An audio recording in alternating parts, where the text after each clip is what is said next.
Genèse 46, Israël partit donc avec tout ce qui lui appartenait. Arrivé à Beersheba, il offrit des sacrifices au Dieu de son père Isaac. Dieu parla à Israël dans une vision pendant la nuit. Il dit « Jacob, Jacob !» Israël répondit « Me voici !» Dieu dit « Je suis Dieu, le Dieu de ton père. N'aie pas peur de descendre en Égypte, car là-bas je ferai de toi une grande nation. Je descendrai moi-même avec toi en Égypte, et je t'en ferai moi-même remonter. C'est Joseph qui te fermera les yeux. » Que s'est-il passé au chapitre précédent? Eh bien, au chapitre précédent, Joseph avait fini de tester ses frères, de les éprouver. Et qu'est-ce qu'il était sorti de cela? Eh bien, une sanctification. Un cœur qui s'ouvre à Dieu, qui se repent. On va avoir encore le rôle de Judas, qui va devenir, peut-être qu'à ce moment-là, Dieu l'a choisi, pour qu'il devienne l'ancêtre de son Messie. Et ils reviennent chez leur père avec des chariots. Alors, la traduction c'est chariot, mais une autre traduction possible c'est chars. Imaginez des chars égyptiens. Donc imaginez vraiment avec toutes les dorures, les sculptures égyptiennes. Et ils arrivent remplis de mets pour justement le voyage. Mais aussi c'est de la technologie égyptienne. C'est vraiment quelque chose de fastueux et de beau. Et souvenez-vous que Jacob a du mal à croire ses fils, alors que ses fils sont témoins. Et parfois, nous avons des témoins devant nous, des témoins de la grâce de Jésus, nous avons du mal à les croire. Et Dieu rajoute à ce témoignage, on pourrait dire de l'Église, des témoins de Joseph. Voilà, témoins de Joseph, et nous on est des témoins de Christ, mais témoins de Joseph, il rajoute finalement une action puissante, c'est que il y a aussi l'action de Joseph, puisque Joseph a envoyé des chars égyptiens, ce qui prouve vraiment que le pharaon et Joseph les appelle, et à ce moment-là, quand il voit les chars égyptiens, le cœur de Jacob revit. C'est comme si ses yeux s'ouvrent. On va chanter à la fin. Après l'enseignement, ouvre les yeux de mon cœur. On a besoin des fois juste de plus vivre juste avec une vision juste humaine, mais avec la vision de Jésus. Et là, ses yeux s'ouvrent, il revit, on avait vu ça, en voyant ces chars-là. Il revit, et il va du coup prendre la décision d'aller en Égypte, ce qui est très étonnant parce que la terre promise c'est Canaan, et Dieu a dit à Jacob, je vais te donner cette terre-là, c'est l'endroit où tu dois résider. À un moment donné, eh bien Joseph l'appelle à un autre endroit, et il prend la décision d'aller dans cet autre endroit. Alors il arrive à cet endroit qui est un endroit au sud du Canaan, Beersheba, c'est le puits des Sept, parce que c'était à cet endroit-là qu'Abraham avait conclu une alliance avec un homme du territoire qui était un homme philistin, un certain, encore un Abimélec, puisque c'était le nom qu'on donnait au roi philistin. Et cet homme-là va faire une alliance avec Abraham. Et une alliance, c'est un respect mutuel, c'est indiquer que toi tu es chez toi, moi je suis chez moi, et qu'on va se respecter, c'est un peu ça. Alors qu'il est sur la terre de la promesse, et c'était au temps d'Abraham, au temps donc du grand-père de Jacob, dans ce lieu-là. Et Abraham, il avait reçu les mêmes promesses, que cette terre allait appartenir au peuple de Dieu. Et pourtant, un homme qui n'est pas du peuple de Dieu, qui est idolâtre, conclut une alliance avec lui en disant « Ici, c'est chez moi ». C'est étonnant. Et pourtant, il va conclure cette alliance-là parce que c'est pas encore le temps de chasser les Cananéens. Dieu le dira à Abraham, le péché des Cananéens n'est pas arrivé à leur comble. Pourquoi? Parce que Dieu use de patience, voulant que chacun se repente. Et Dieu va attendre 600 ans, à partir d'Abraham, à peu près, jusqu'à le retour d'Égypte, à peu près 600 ans pour que ces peuples-là se repentent. Mais ils ne vont pas se repentir. Et donc, le Seigneur va les détruire et va appliquer le jugement, son juste jugement sur eux, des gens qui sacrifiaient leur premier-né pour la bénédiction de leur maison. Pas à ce moment-là, on pense, mais après, le péché va aller de plus en plus loin. Et eh bien, on est au temps d'Abraham, et Abraham dit, mais c'est la terre que tu m'as promise, et pourtant je ne l'ai pas. Et ça sera Beersheba, le puits des Sept. Eh bien, à Beersheba, cet endroit même, Jacob, 2 générations après, eh bien, revient, et à cet endroit-là où Dieu avait promis de donner la terre, mais la terre ne lui appartenait pas. Eh bien, à cet endroit-là, Dieu lui dit ceci, il a une vision et lui dit, me voici. Et Dieu lui dit, je suis Dieu. Quelle chose étonnante et tellement simple. quand Dieu nous rappelle et nous dit simplement « Je suis Dieu ». Un pasteur, l'enseignant disait simplement ceci, il disait « N'oubliez pas 3 choses, vous n'êtes pas Dieu et Dieu est Dieu ». Et quand vous oubliez quelque chose, vous revenez à ces 2, la première vérité. Nous sommes juste des hommes et lui, il est Dieu. Et je suis Dieu. Mais il rajoute le Dieu de ton Père. Dieu est un Dieu qui se révèle, un Dieu relationnel, un Dieu qui veut avoir un contact avec nous et même qui veut être plus que le Dieu de nos pères, qui veut être notre propre Père. Et Dieu appelle toujours en prononçant 2 fois le prénom. C'est assez étonnant. Comme s'il ne prononçait qu'une fois le prénom, nous, on a du mal à écouter. Et le Seigneur d'ailleurs, dans ses paraboles, dit que celui qui a des oreilles pour entendre, qu'il entende. C'est étonnant. Le clair, c'est si vous êtes capable d'écouter, écoutez. Jacob, 2 fois. Le Seigneur fait pareil, il nous appelle pas qu'une fois. S'il nous appelait qu'une fois, en fait, on entend tellement peu et tellement mal la voix de Dieu. Il nous appelle Jacob, et chacun de vos prénoms, Bruno, chacun de vos prénoms, il nous appelle toujours 2 fois. Et ce qui est beau, c'est que là, après la 2e fois, Israël ne dit pas, j'ai entendu une voix, c'est bizarre. Non, il dit, me voici. Il se présente devant Dieu. Et Dieu lui dit, je suis Dieu. C'est tellement beau, je suis Dieu. Vous savez, quand on a cette conscience que il est Dieu, c'est très étonnant. C'est un peu comme le mariage, je pense, comme une femme qui réalise qu'elle est protégée dans la maison de son mari. Vraiment, c'est-à-dire que quand on a Dieu qui dit, je suis Dieu, c'est comme si on se sent protégé. On a un toit sur nos têtes. On n'est pas à dormir dehors, on a un toit sur nos têtes parce qu'il est Dieu et on est en sécurité. C'est comme si on se tient en lui. Jésus dit, demeurez en moi, je suis Dieu. Le Dieu de ton père n'aie pas peur de descendre en Égypte. Étonnant. Dieu qui a promis de donner ce territoire, la terre promise, et qui a dit à Abraham de parcourir cette terre parce que je te la donnerai. Eh bien, lui arrive à Beersheba, fait ce serment du puits des 7, et puis Jacob revient à Beersheba. Il se souvient que c'est une terre promise qu'il n'a pas encore. Et Dieu lui dit, va en Égypte. Car là-bas, je ferai de toi une grande nation. Mais regardez ce que Dieu rajoute, je descendrai moi-même avec toi en Égypte. Et c'est étonnant parce que Jacob n'a pas eu la révélation de Dieu avant qu'il prenne la décision. Et dans nos vies, face à nos choix, face aux péchés qu'on a du mal à régler, face juste à des choix de sanctification, le Seigneur nous amène à faire des choix, à reconnaître la souveraineté de Dieu, à reconnaître aussi l'autorité de Dieu, à reconnaître son Église, à reconnaître la parole de Dieu, à reconnaître le Saint-Esprit, à reconnaître ce que Dieu a fait. Eh bien, on a des choix à faire. Et souvent, on attend que Dieu nous parle. Bruno, oui, parle-moi et après je vais avancer. Non, il me demande d'avancer. Ça, c'est la foi. Et quand on avance, c'est très étonnant parce que on réalise quoi? Comme Enoch, on avance et on réalise que Dieu est à côté de nous et qu'il nous parle. Mais si on n'avance pas, on ne réalisera jamais ceci. Et donc c'est ça la foi, c'est d'avancer, de reconnaître l'autorité de Dieu, ce qu'il fait. On est des êtres soumis à Dieu. Et c'est une telle sécurité d'être soumis à Dieu et de ne plus être insoumis. C'est une telle sécurité, les amis, ça nous complète. C'est ce que, en fait, ce mot extraordinaire de shalom veut dire. Shalom, c'est la paix, mais shalom, c'est pas que la paix. C'est la complétude. Je suis complet, je n'ai besoin de rien d'autre, je suis là où je dois être. Et je suis tellement heureux d'être là où je dois être. À ma place. Parce que Dieu est à sa place. Si Dieu est à sa place, dans ma vie, alors moi, je vais pouvoir être à ma place. C'est tellement beau. Alors, il lui dit, vas-y, parce que je serai avec toi. Je descendrai moi-même avec toi en Égypte. Comme Enoch a fait, comme Dieu a fait avec Enoch, quand il marchait avec Enoch, à un moment donné, Dieu lui a dit, je suis avec toi. Nous marchons ensemble depuis tellement longtemps, parce que Enoch avait pris le chemin de Dieu, elle avait pris le chemin de la justice. Et donc, il va accompagner en Égypte, mais il dit ceci, et je t'en ferai moi-même remonter. Mais il rajoute, c'est Joseph qui te fermera les yeux. Alors, la signification est assez simple. C'est que Jacob va mourir en Égypte. Mais sa descendance va revenir. Et ce qui est très étonnant, c'est que dans la parole de Dieu, ce sont les hommes qui portent la semence. Biologiquement, c'est le cas. L'homme porte la semence de sa descendance. Et en fait, Jacob représente aussi ses descendants.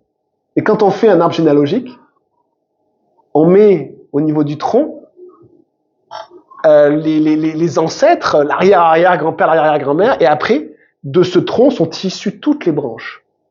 De Jacob vont être issues tellement de branches. Le peuple de Dieu. Une semence que Dieu va faire germer produire, et il va y avoir plein de branches à cet arbre-là. Ici, on va le voir, on va dénombrer, le Seigneur n'oublie rien, il va dénombrer exactement les personnes qui vont venir en Égypte, et il dénombrera les personnes qui vont revenir de l'Égypte. Ils partiront 70, ils reviendront 600 000. Et ici, Dieu lui dit, je descendrai moi-même avec toi et je t'en ferai moi-même remonter. Quelle promesse! Et Jacob ne représente pas que lui-même, il représente aussi ses descendants. Et il sait que Dieu lui dit que c'est ses descendants qui reviendront. Quelle promesse!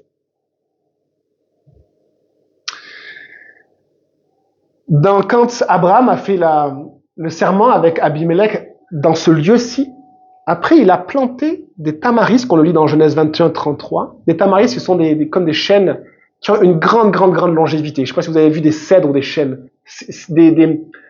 Ou des oliviers, vous savez, qui ont des centaines et des centaines d'années. On a l'impression qu'ils sont là depuis toujours. Ils sont tellement vieux, mais tellement vigoureux. Ils ont un tronc énorme. Ils respirent la grandeur presque de Dieu, c'est la création. Et il n'y a que des siècles et des siècles qui peuvent donner cet aspect-là d'arbre majestueux. Eh bien, il plante ces arbres-là qui devaient être tout jeunes parce qu'il sait que des siècles et des siècles après, ses descendants reviendront et verront ces arbres-là. Et ça nous parle des promesses de Dieu.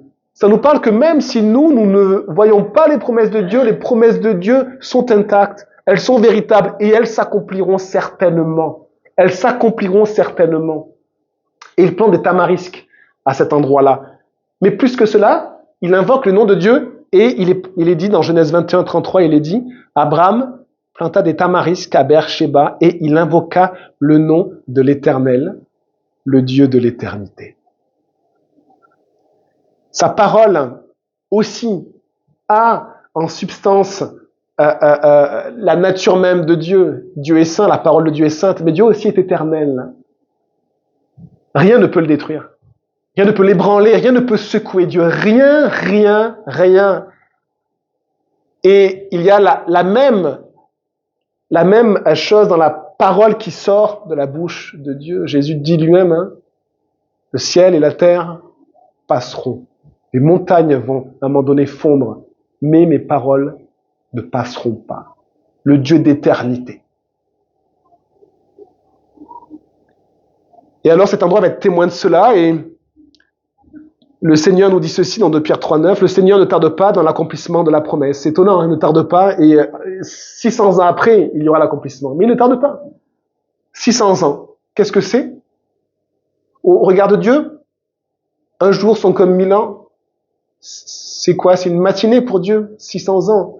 Pour nous, c'est tellement long. Nous, une année, c'est tellement long. Nous, on est là en train de pleurer devant le Seigneur. Seigneur, tu m'as pas répondu, ça fait 6 mois. Et le Seigneur dit, mais si, je t'ai répondu, mais la réponse n'arrivera pas maintenant, elle arrivera quand moi je l'aurai décidé. En fait, la parole de Dieu ne tarde pas, c'est étonnant, à s'accomplir. Il faut qu'on s'en rappelle. Parce que le Seigneur nous amène sur son chemin. Et il nous montre une autre manière de vivre. Une autre manière de considérer même le temps. Et il nous amène à l'adorer et à le louer. Enoch a marché avec Dieu des centaines d'années. Dieu n'abandonne pas aucune de ses promesses. Il use de patience envers vous, ne voulant pas qu'aucun périsse, mais voulant que tous arrivent à la repentance. Il ne délaisse aucune de ses paroles, il n'en oublie aucune, toutes s'accompliront. Je vous lis, et vous pouvez le prendre en psaume 19, je suis tombé sur ce psaume magnifique. La parole de Dieu est magnifique. Il y a une puissance dans la parole de Dieu. L'homme a essayé de la détruire, et on l'a. C'est le livre le plus vendu aujourd'hui. Si vous saviez, l'ennemi qui veut détruire tout ce qui vient de Dieu, mais il n'y arrive pas. Et on va lire dans ce psaume 19, alors je pense au verset 8, parce qu'il y a un décalage de versets suivant les versions. Voilà, c'est verset 8. De ces Bibles-là, si vous avez les seconds 1910, c'est verset 7. La loi de l'Éternel est parfaite. Elle restaure l'âme. Le témoignage de l'Éternel est véritable. Il rend sage l'ignorant. Les ordonnances de l'Éternel sont droites. Elles réjouissent le cœur. Les commandements de l'Éternel sont purs. Ils éclairent les yeux. La crainte de l'Éternel est pure. Elle subsiste à toujours. Les jugements de l'Éternel sont vrais, ils sont tous justes. Quand Dieu juge, il est juste. Ils sont plus précieux que l'or, que beaucoup d'or fin. Ils sont plus doux que le miel, que celui qui coule les rayons. Ton serviteur aussi en reçoit l'instruction. Et regardez, écoutez ce verset. Pour qui les observe, la récompense est grande. La récompense va être grande pour Jacob. La récompense va être grande pour Abraham. Parce qu'ils ont observé les commandements de Dieu. La récompense de Jacob, c'est qu'ils partent à 70, et même quand il ne sera plus là, les fruits même de la vie de Jacob, ça sera 600 000 hommes. Parce que, pour celui qui observe et celle qui observe les commandements du Seigneur, la parole de Dieu, les promesses de Dieu, la récompense est grande. Alors on veut vraiment être de ceux qui reçoivent la parole du Seigneur, mais qui la gardent. Ceux qui me suivent et qui gardent mes commandements, dit Jésus. Pas juste ceux qui m'écoutent d'une oreille et puis qui disent tu es gentil quand je suis à côté de toi, ça me fait du bien. Non, ceux qui écoutent la parole du Seigneur et qui la gardent. Est-ce qu'on est de cela? Alors le verset 5 de Genèse 46.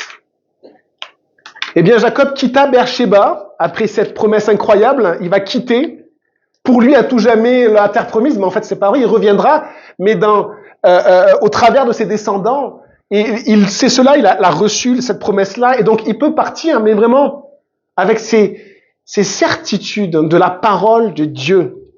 On a l'impression que rien ne se voit, il ne voit pas l'accomplissement, mais il est certain de ce que Dieu lui a dit, parce que c'est quelqu'un qui observe la loi du Seigneur et qui la garde. Ils quittent Beersheba, les fils d'Israël installèrent leur père Jacob avec leurs enfants et leurs femmes sur les chars, sur ces chariots, ces fameux chariots que le pharaon avait envoyés pour les transporter. Ces chariots que quand Jacob les a vus, son âme a revu parce qu'il a vu vraiment qu'il n'y avait pas que le témoignage de ses fils, mais il y avait aussi la puissance de Dieu. Et là, il n'avait plus rien à dire si ce n'est d'être un croyant qui se réveille d'entre les morts et qui à nouveau vit par l'Esprit de Dieu. Verset 6, ils prirent aussi leurs troupeaux et leurs biens, dont ils étaient devenus propriétaires dans le pays de Canaan. C'est ainsi que Jacob se rendit en Égypte avec toute sa famille. Il amena avec lui en Égypte ses fils et ses petits-fils, ses filles et ses petites-filles, et toute sa famille. Personne n'est resté. Ils n'ont pas dit, toi, on t'aime un peu moins, tu vas rester en Canaan. Tout le monde est venu. Et après, on va voir le dénombrement de la famille de Jacob. Et le dénombrement se fait, désolé mes sœurs, au travers des mâles, des hommes, parce qu'ils portent en eux leur propre famille. Et on va voir qu'il y a une anomalie, c'est que dans ce dénombrement, il va y avoir 2 sœurs, une fille de Jacob et une petite fille, donc la fille c'est Dina. On a parlé de Dina, celle qui avait été déshonorée et violée. Et une fille Sérac, et une autre fille Sérac, une de ses petites filles, pardon. Et c'est assez étonnant parce que on ne sait pas pourquoi, mais si on se dit que chaque homme représente aussi sa propre famille. Et pour les familles mariées de l'Église, les hommes représentent leur famille. Ils représentent la sécurité de leur famille, mais aussi leur descendance. Et à chaque fois qu'il y a un homme, il n'y a pas que l'homme, il y a aussi toute sa famille. Et quand, même dans le dénombrement, dans l'Évangile, le Nouveau Testament, il est parlé des foules et on compte les hommes aussi. 3000 hommes, sans compter les femmes et les enfants. Parce que les hommes représentent leur famille. Leurs femmes ne sont pas non comptées. Elles sont comptées avec, au travers d'eux, leur mari. Et si Dina n'a pas été comptabilisée, a été comptabilisée à part, déjà ça montre une chose, c'est que Dieu compte chacun. Ce n'est pas une question d'inégalité, c'est une question d'ordre. C'est très différent, l'inégalité et l'ordre. C'est pas une question d'inégalité, c'est une question d'ordre. Et que peut-être que Dina, parce qu'elle avait été déshonorée, n'a pas trouvé de mari. Et qu'elle a peut-être une descendance au travers de ce viol, on ne sait pas. Et donc, ils ont compté la maison, mais il n'y a plus d'hommes. Donc, ils ont compté la maison de Dina. Et peut-être que Sérac, c'est la même chose. Peut-être qu'elle a eu aussi un enfant illégitime. Et on sait que malheureusement, de nos jours, combien de pères et de mères sont encore enceints pour représenter leur famille comme le Seigneur le voudrait. Et parfois, le Seigneur va dire, ben voilà, il n'y a plus de mari, donc on va compter la femme, la maman, alors que normalement, on aurait dû compter le mari. C'est intéressant. Et mon désir de pasteur, c'est que le Seigneur restaure vos familles à chacun. qu'on puisse vivre selon l'ordre de Dieu. L'ordre de Dieu est un ordre qui sécurise. D'insoumise ou d'insoumis, vous pouvez réaliser en fait que vous avez une sécurité extraordinaire dans le mariage. Et mes sœurs, vous avez une sécurité auprès de vos maris extraordinaire. Quand on remplace l'ordre, moi je le vois même chez mes amis non-croyants, sont des gens extraordinaires. Même des couples de l'ancienne génération qui restent ensemble. Mais comme l'ordre n'est pas préservé, il y a une insécurité qui est troublante et qui est triste. L'homme souvent tombe en dépression. L'homme n'arrive pas à vraiment, il a plus ce rôle que Dieu lui a donné, et donc il a une inutilité. Il y a rien de pire qu'un homme qui est inutile. Il y a rien de pire qu'un homme qui est inutile. Et le rôle des sœurs et des femmes, c'est de rappeler aussi à leur mari. Et peut-être de rappeler aussi aux hommes leur utilité dans notre société, dans les familles, pour les maris. Vous savez, il y a même cet enseignement pour les sœurs qui marchent dans la volonté du Seigneur, et le Seigneur leur dit, enseignez les jeunes sœurs.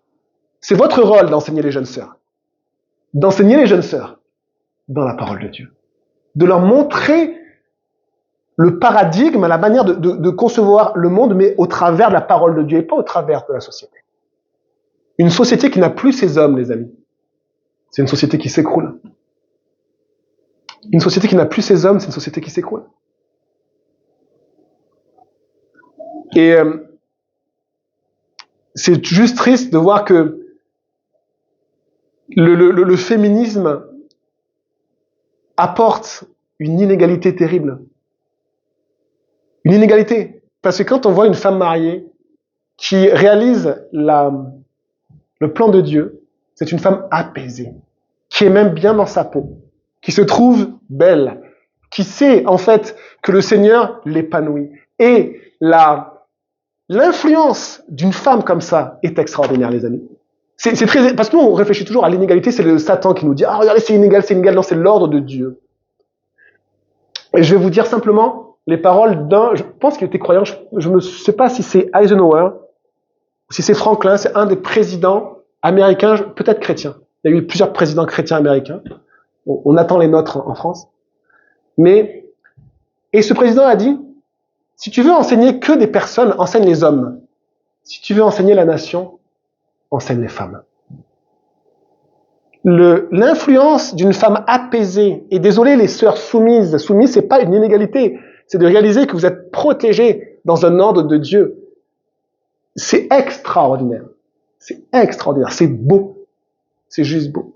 Et les hommes actuellement ont besoin de se bouger un peu, d'apprendre à bosser, de pas être des paresseux, de prendre leurs responsabilités.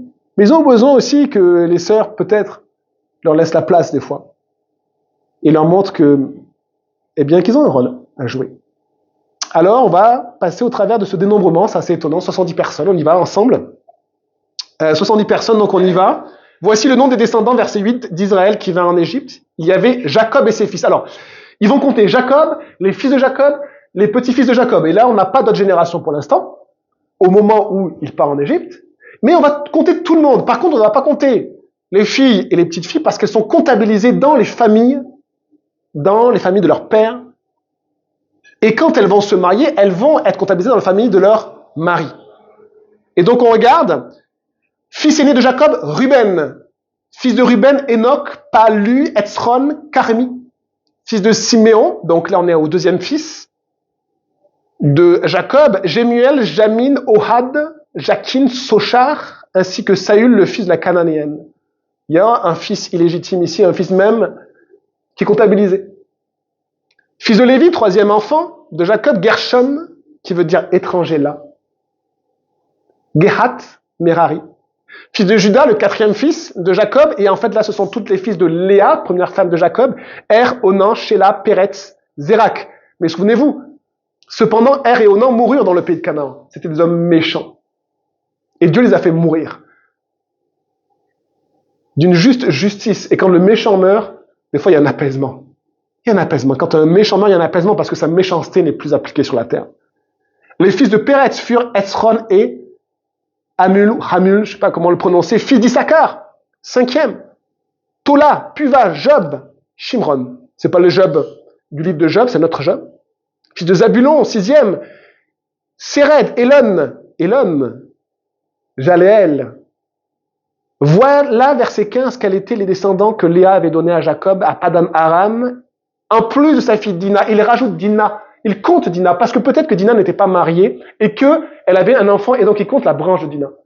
Dieu n'oublie personne, mais il y a un ordre.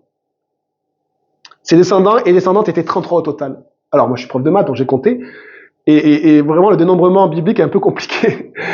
Et donc en fait, les 33, parce qu'il faut enlever les deux qui sont morts, on les compte pas, hein, et puis on arrive à un total, pas de 33, mais de 31. Mais en rajoutant Dina, ça fait 32, et en rajoutant Jacob, ça fait 33. L'idée, c'est de compter les descendants mâles à partir de Jacob. Donc ils mettent Jacob dans le premier lot de dénombrement, il faut bien le mettre quelque part, le pauvre père, et du coup, ils le mettent dans le premier lot, 33. Et ensuite, verset 16.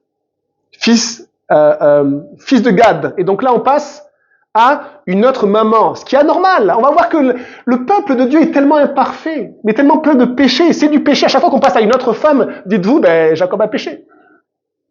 Fils de Gad, Sif, Jeune, Agi, Shuni, Etzbon, Eri, Arodi, Aréli. Fils d'Azer, donc on en est 6/7. Jimna, Jishva, Jishvi, Beria, ainsi que Sérac, leur sœur. Leur sœur est comptée à ce moment-là. Il y a d'autres sœurs, il y a d'autres petites filles également. Mais là, Sérac est compté. On ne sait pas pourquoi. Mais la branche de Sérac doit être comptée. Et on a même une génération suivante, les fils de Beria, Héber et Malkiel. Voici quels étaient les descendants de Zilpa, la servante dont Laban avait fait cadeau à sa fille Léa. Donc on a la première femme de Jacob et sa concubine de Jacob, Zilpa, qui était la servante de Léa. Elle donna ses enfants à Jacob, 16 personnes au total. Donc on compte ses deux fils et Gad et Azer, plus les petits-fils, et on va même jusqu'à une génération après. Donc fils, petit-fils, et j'ai dit, il n'y avait pas d'arrière-petit-fils, il y a quelques arrière-petits-fils ici. Ensuite, on passe au fils de Rachel, verset 19, fils de Rachel, la femme de Jacob, Joseph et Benjamin. En Égypte, Joseph eut Manassé et Ephraïm, que lui donna Asnath, fille de Potiphéra, le prêtre d'On. Vous savez, Joseph,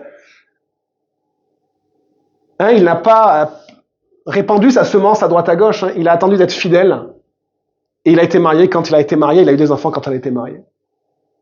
Avec cette femme-là, la femme que le pharaon lui avait donnée. Et ils sont juste deux, Benjamin et Joseph. Et Benjamin, on va voir, sa descendance est immense. Fils de Benjamin, verset 21, Béla, Beker, Ashbel, Gera, Naaman, Ei, Rosh, Mupim, Hupim et Ard. 1, 2, 3, 4, 5, 6, 7, 8, 9, 10. 10 garçons à la maison. C'est pas mal. 10 garçons sans compter les filles. Il y avait beaucoup de flèches dans son carquois, cet homme. Verset 22, voilà quels sont les descendants que Jacob eut par Rachel, 14 personnes au total. Donc on compte, ça fait bien 14. Et ensuite on passe, on a eu Léa, on a eu Zilpa, on a Rachel, et on a, du coup, on va voir la servante de Rachel qui va être aussi donnée par Rachel pour avoir d'autres descendants. C'était dans cette opposition et cette concurrence très malsaine entre les deux femmes de Jacob. C'est encore un péché. Fils de Dan, Ushim, on n'a qu'un garçon. Fils de Nephtali, Jatziel, Guni, Jetzier, Shilem, 4 gars.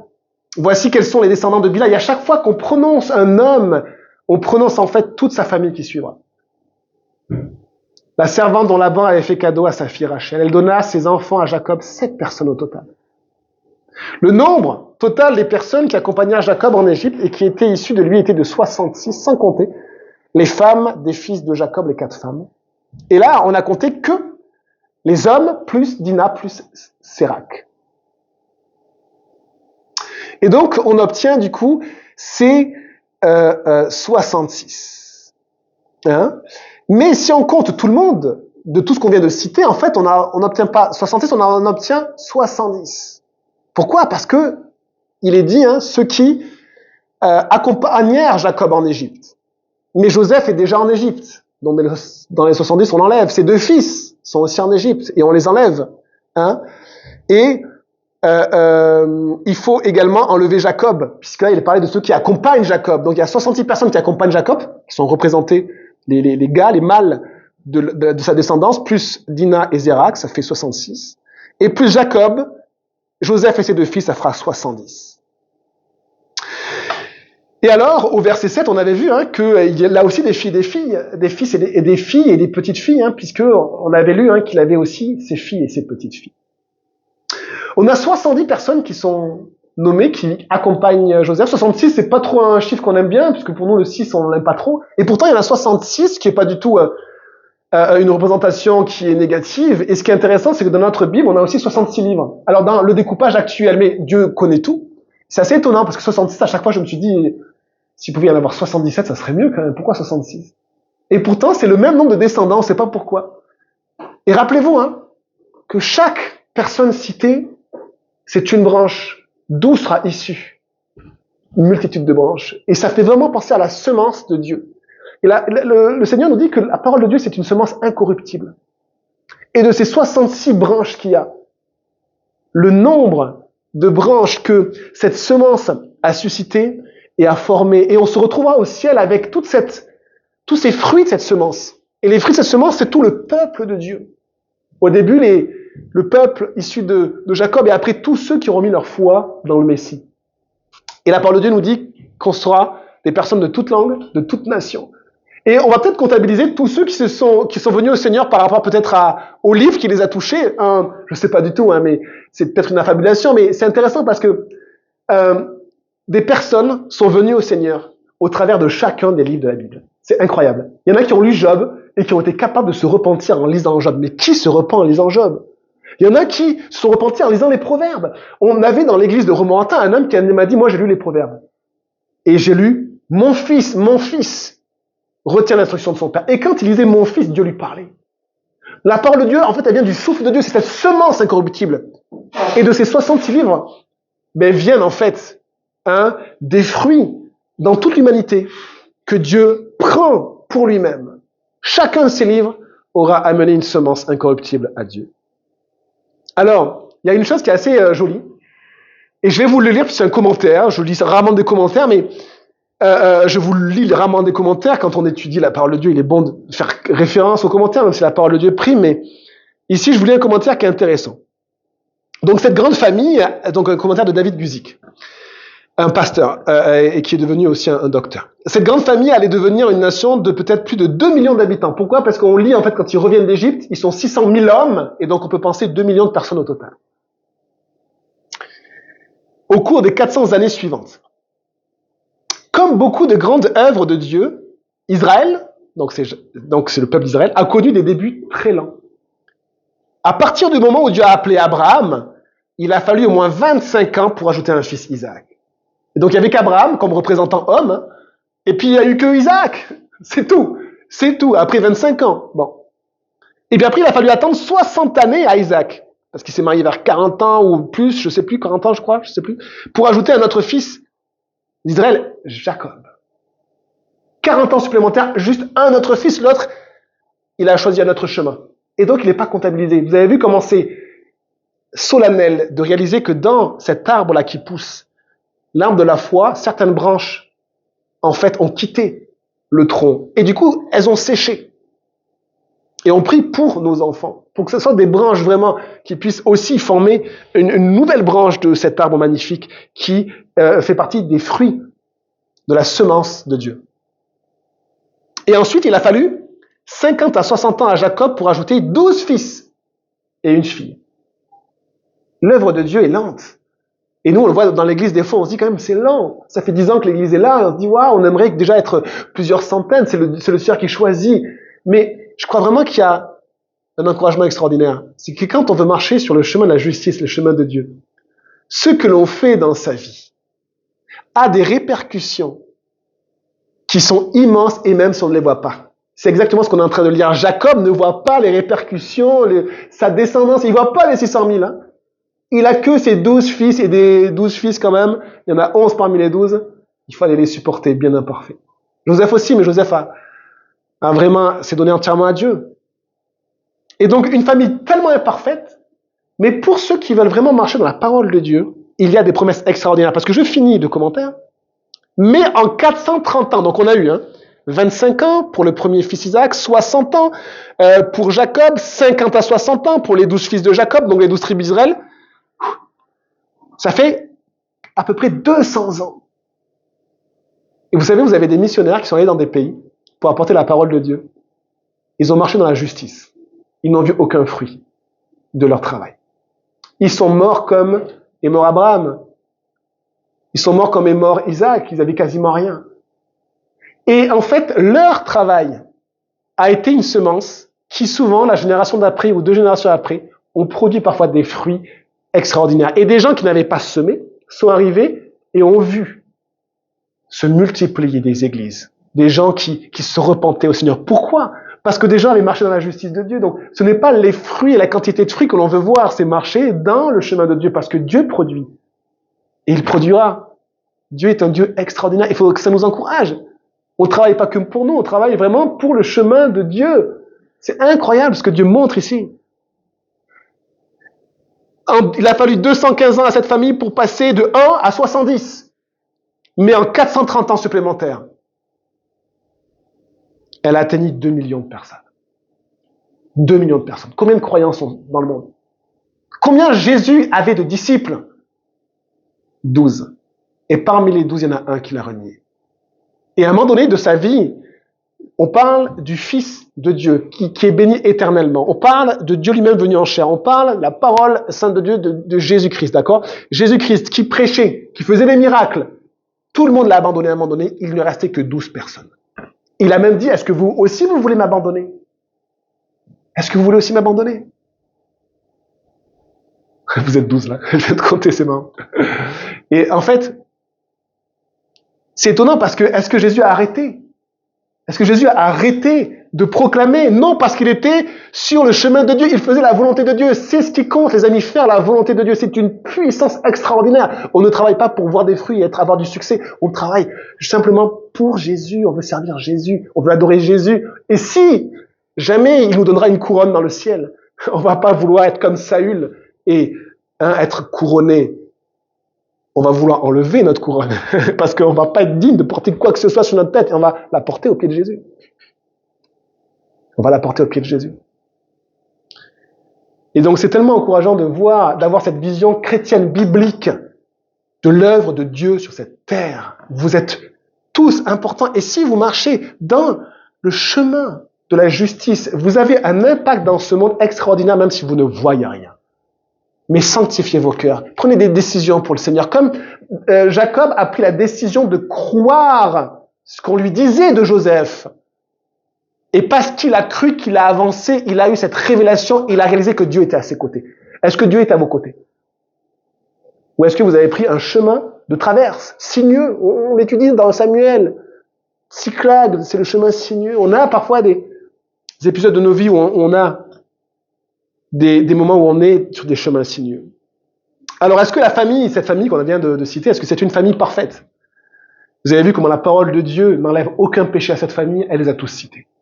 Simeon et Lévi qui massacrent une ville entière, avec femmes et enfants, Dina qui est déshonorée, Judas qui s'éloigne de ses frères, et qui a 2 fils qui sont méchants, qui a une très mauvaise éducation envers ses frères, et pourtant Judas, qui s'est éloigné du Seigneur à un moment donné, qui s'est éloigné de sa famille, la famille de Dieu. Des fois, on s'éloigne même de l'Église, on s'éloigne de la famille de Dieu, on fait des mauvais choix.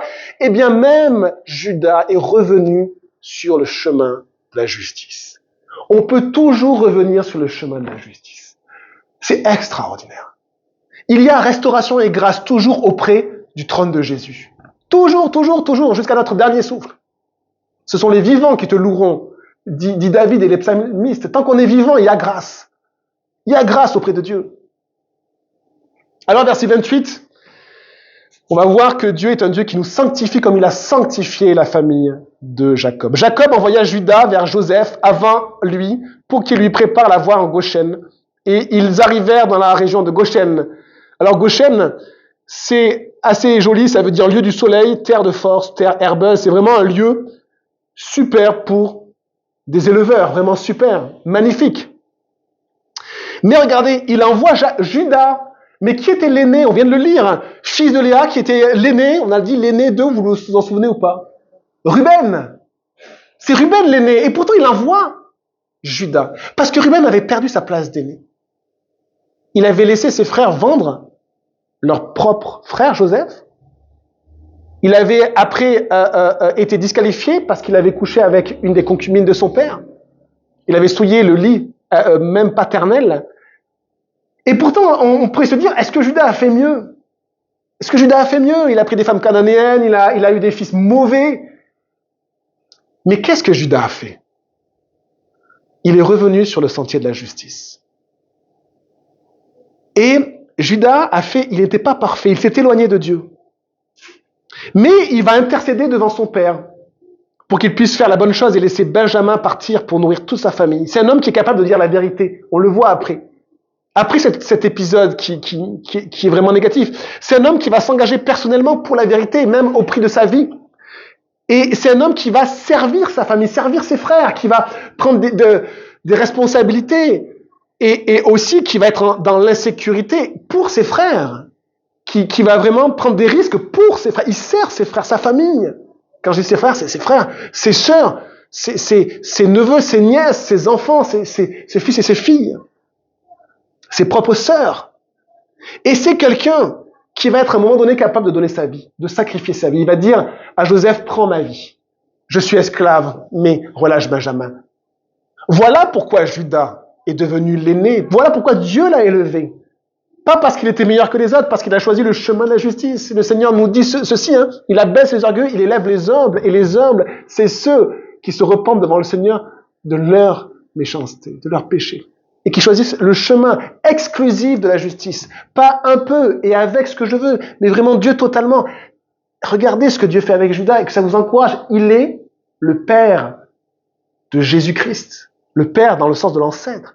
Judas est le père de Jésus-Christ. Et même le Seigneur va choisir Péretz, qui était un des fils de Tamar, de son propre péché. Parce qu'il était allé voir une prostituée. Il avait péché sexuellement.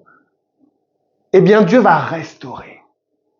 Il va restaurer. Et il va montrer que la famille de Dieu est une famille imparfaite, mais qui peut être sanctifiée et restaurée. C'est ce qu'on prie pour l'Église, pour votre Église, pour notre Église, actuellement, qu'on puisse être sanctifié et restauré. Est-ce que c'est pas un homme comme ça qu'on veut suivre? Un homme comme Judas qui est capable de se sacrifier, de se prononcer pour la vérité, qui souhaite le bien? Est-ce que nous-mêmes, et moi-même, je souhaite le bien de mes frères et sœurs comme Judas a souhaité le bien de ses frères et sœurs? Est-ce que je me sacrifie pour mes frères et sœurs? Verset 29, Joseph attela son char et monta pour aller à la rencontre de son père Israël en Goshen. Dès qu'il le vit, il se jeta à son cou et pleura longtemps sur son épaule. On ne mesure pas ce qui se passe à ce moment-là. On ne mesure pas. Jacob avait cru que son fils était mort. Et on lui dit, ton fils vit. Il est l'image du crucifié et du ressuscité. Dieu, le Père, a vu son fils mort sur la croix. Et son fils est revenu à la vie. Mais regardez, Jacob, je ne pense pas que c'est une image de Dieu. Ici, Joseph est une image de Jésus. Mais regardez ce qu'il dit. Et ce verset 30, c'est le verset qui est au cœur de ce passage du chapitre 36. Israël dit à Joseph, je peux mourir maintenant, puisque tu es encore en vie et que j'ai vu ton visage. Qu'est-ce que ça veut dire? Ça veut dire qu'il n'y a pas de plus grande joie dans la vie de Jacob. Il n'y a pas de plus grande joie dans tout ce qu'il a vécu, tout ce qu'il vivra. Même la terre, même tout ce qu'il peut vivre. De ses biens, rien n'est plus grand que de revoir Joseph. Rien n'est plus grand que de revoir Joseph. Revoir Joseph lui suffit. Et il dit, je peux mourir maintenant. Et nous, par rapport à toutes les joies que nous recherchons, la France a gagné hier soir au rugby. Et donc c'était un moment où, eh bien, la nation française s'est réjouie. Et c'est une joie, c'est une joie. Mais quelle est votre plus grande joie? Que la France gagne la Coupe du Monde? Quelle est la plus grande joie que vous avez? Quelle est la plus grande des joies? Sûrement votre famille. Mais certains, c'est le succès, c'est d'avancer dans sa vie professionnelle, ou de se réaliser, pour employer un terme du monde, une réussite dans ses activités, ou peut-être se marier, ou avoir un enfant. Quelle est la plus grande de vos joies? Qu'est-ce que vous attendez le plus? Avoir un métier peut-être prestigieux, ou que vous aimez, ou être connu, ou avoir ses papiers en France. Et on espère pour chacun. Et pour nous. Et ceux qui sont célibataires, se marier, ceux qui n'ont pas d'enfants, avoir des enfants. Quelle est votre plus grande des joies? La plus grande des joies de Joseph, c'était de Jacob, c'était de revoir Joseph. Et, les amis, est-ce que notre plus grande joie, c'est de revoir Jésus? C'est juste de revoir Jésus. Est-ce que vraiment c'est notre plus grande joie? Parce que peut-être que Jésus va revenir et que vous ne serez pas mariés. Peut-être que Jésus va revenir et que vous n'aurez pas vos papiers. Peut-être que Jésus va revenir et que vous n'aurez pas d'enfants. Peut-être que Jésus va revenir, on sera peut-être dans l'épreuve, on ne sait pas. Est-ce que c'est notre plus grande joie juste de revoir Jésus? Et ce qui est étonnant, c'est que il prononce ces mots-là, Jacob, alors qu'ils sont en pleine famine, ils sont éprouvés. Ça fait 2 ans qu'ils sont éprouvés. L'épreuve, c'est long, hein. Eh bien, on a le livre de Job pour nous montrer que parfois l'épreuve frappe aussi ceux qui veulent servir le Seigneur. Et on a des questions et des fois on n'a pas de réponse. On n'a pas de réponse, mais par contre la réponse, elle est en Dieu.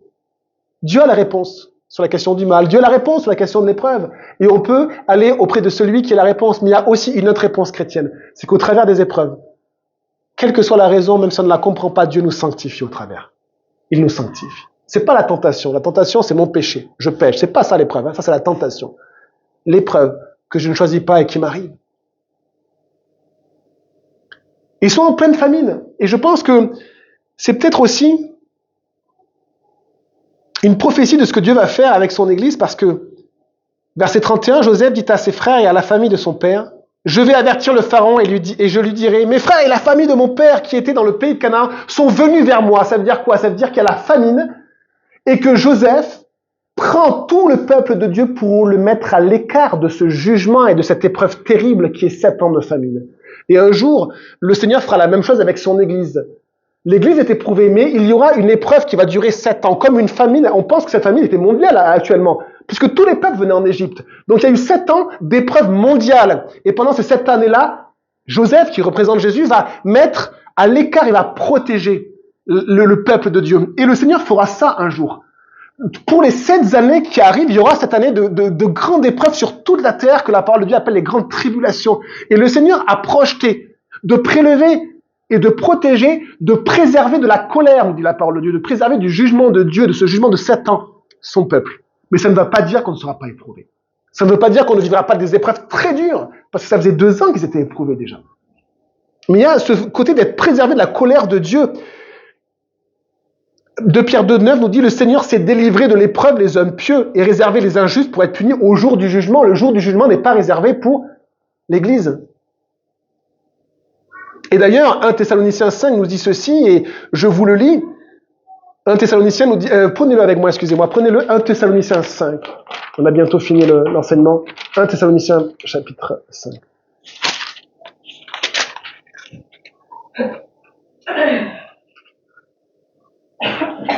On va lire ensemble les 11 premiers versets. Les amis, ça touche notre temps. Hein. C'est très solennel ce que l'on vit.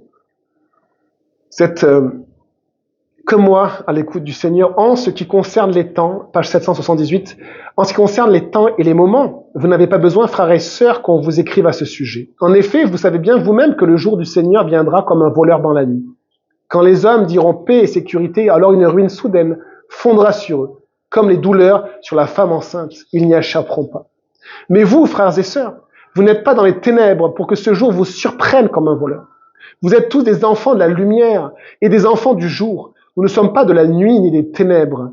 Ne dormons donc pas comme les autres, mais veillons et soyons sobres. C'était la parole de Dieu dimanche dernier. Jacob est revenu à la vie, s'est réveillé et il s'est remis sur le chemin de la justice.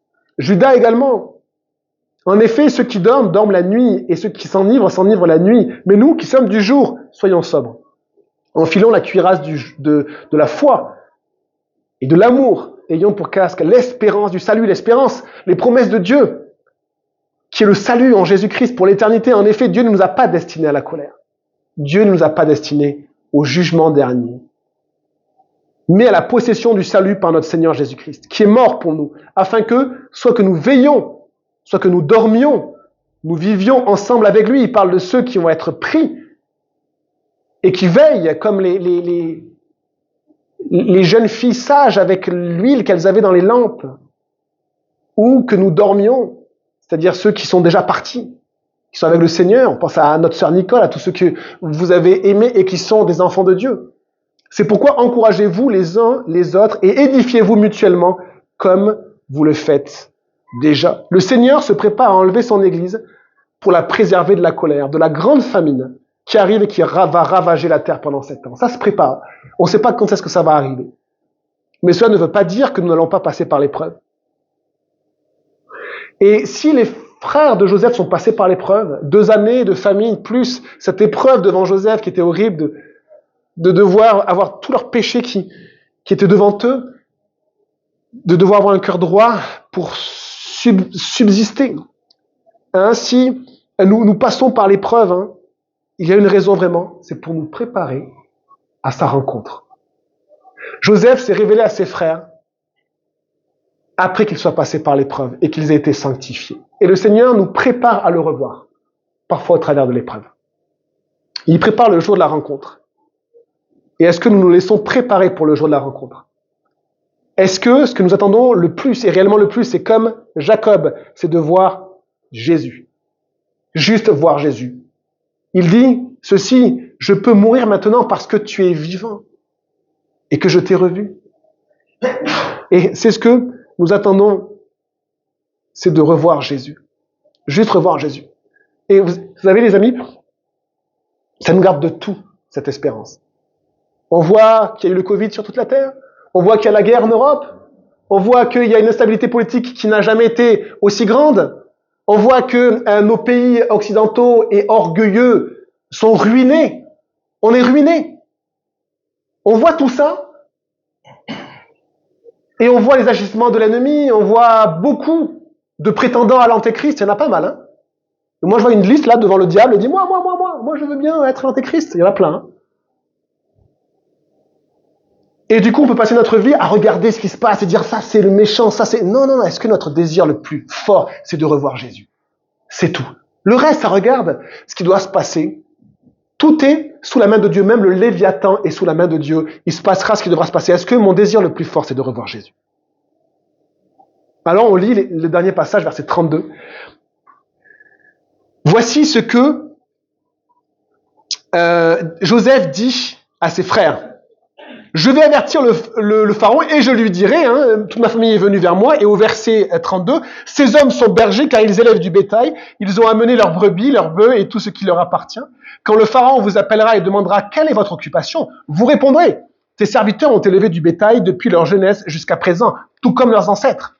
Il faut juste réaliser une chose, c'est que les Égyptiens détestaient les éleveurs, et on pense qu'ils considéraient comme impurs les moutons. Et donc, ils considéraient comme impurs les bergers. Donc, qu'est-ce que leur dit Joseph? Surtout ne cachez pas qui vous êtes, parce que vous allez être détestés en Égypte. C'est ce qu'il leur dit. Vous allez être détestés, vous allez être considérés comme impurs, mais c'est une bonne chose. C'est super, c'est ce que leur dit Joseph. Regardez, tout comme leurs ancêtres, de cette manière, vous pourrez habiter dans la région de Goshen, puisque tous les bergers font horreur aux Égyptiens. Il leur dit ça. Surtout, vous dites bien au pharaon que vous êtes bergers, parce qu'ils vont tous vous détester. Et vous allez avoir une place à part dans ce monde. Et vous allez attendre pendant 400 ans le retour en terre promise. 1 Jean 2, verset 15 nous dit « N'aimez pas le monde, ni les choses qui sont dans le monde. Si quelqu'un aime le monde, l'amour du Père n'est pas en lui. » Abraham a dit ceci « Je suis un étranger et un résident temporaire parmi vous. » Et il parlait à Abimelech, il parlait aux Hittites. Jacob a dit, il dira au pharaon, au chapitre d'après, les jours des années de mon pèlerinage, c'est-à-dire là où j'ai été étranger. Nous sommes étrangers. Nous sommes étrangers, nous attendons d'aller dans notre terre. Et nous désirons une chose, c'est voir Jésus. On prie, Seigneur, on te remercie pour ta parole simple et la puissance de ta parole. On te demande, Seigneur, vraiment de la bénir dans nos cœurs et de sanctifier ton Église. Merci pour les 12 qui sont là. Merci Seigneur parce que tu es tellement bon et que tu es tellement saint et juste et que tu es tellement puissant. Encourage-nous à rester ou à revenir sur le chemin de la justice, à venir auprès de celui qui a été sacrifié, l'agneau de Dieu dont le sang a coulé pour mes péchés. Jésus, je suis pécheur, mais tu me restaures, tu me sanctifies, tu m'amènes sur ton chemin, que chacun puisse avoir ce désir et te le dire. Je suis pécheur, mais tu me restaures, tu me sanctifies et je veux choisir ton chemin. Je veux mettre le péché de côté, comme a dit Job. Craindre Dieu, c'est marcher dans la justice. S'il te plaît, Seigneur, Que ton nom soit béni. Amen.